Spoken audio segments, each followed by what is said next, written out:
अस्सलाम वालेकुम। 5 न्यूज़ के साथ मैं हूं माजिद खान और मैं हूं शहजादी कमल। सबसे पहले आपको बताएंगे गैर जानिबदार बुजुर्गानी कश्मीर ने ज्वाइंट अवामी एक्शन कमेटी से मुतालबात कर दिए हैं। CMH रावला कोच पर हमला करने वाले वो शरपसंद अनासिर, खास तौर पर वो 14 अफराद जो पुलिस के सब इंस्पेक्टर को बरहना करके उनका पेट चाक करने और उन्हें शहीद करने के जिम्मेदार हैं, ने जिनकी बर्बरियत का निशाना 2 कांस्टेबल भी बने, उन तमाम मुलव्विस अफराद को फौरी तौर पर कानून के हवाले किया जाए।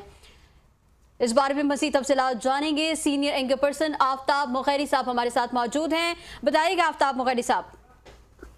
जी शहजादी, ये बहुत अहम पेशरफ्त है और अब कश्मीर के अंदर जो है हक़ाइक़ सामने आहिस्ता आहिस्ता आम लोगों के आना शुरू हो चुके हैं कि ये जो असल में शरपसंद अनासर थे, ये भारत के हाथों और भारतीय एजेंसी रॉ के एजेंट के तौर पर जिस तरह से काम कर रहे थे और ख़ास तौर पर कश्मीर का अंदर जो है सूरत हाल जो ख़राब करने में मुलविस थे, उनको कैफे किरदार तक पहुंचाने के लिए अब जो है बुजुर्ग और सीनियर सिटीजन सरे मैदान में आ गए हैं और उन्होंने वाज़ेह तौर पर कहा है कि ये 14 अफराद जो जिन्होंने पुलिस पे हमला किया और पुलिस के साथ साथ जिस तरह से कई एहलकारों को जख्मी और शहीद किया, इनको फौरी तौर पर वादी में और ख़ास तौर पर कश्मीर में, आज़ाद कश्मीर में तमाम लोग जो है वो खुद सादा इनको जो है कानून नाफिज करने वाले इदारों के हवाले करें। और ये बहुत बड़ी खबर है और इसके साथ साथ यहाँ पे ये भी खबर है कि सरहद के उस पार जो मकबूजा कश्मीर है, वहां से भी अब आवाज उठने लगी हैं कि भारत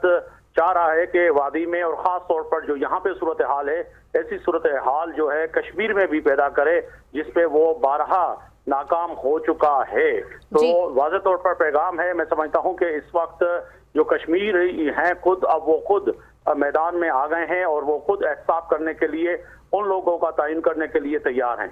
जी बहुत शुक्रिया आफ्ताब मुगैरी साहब।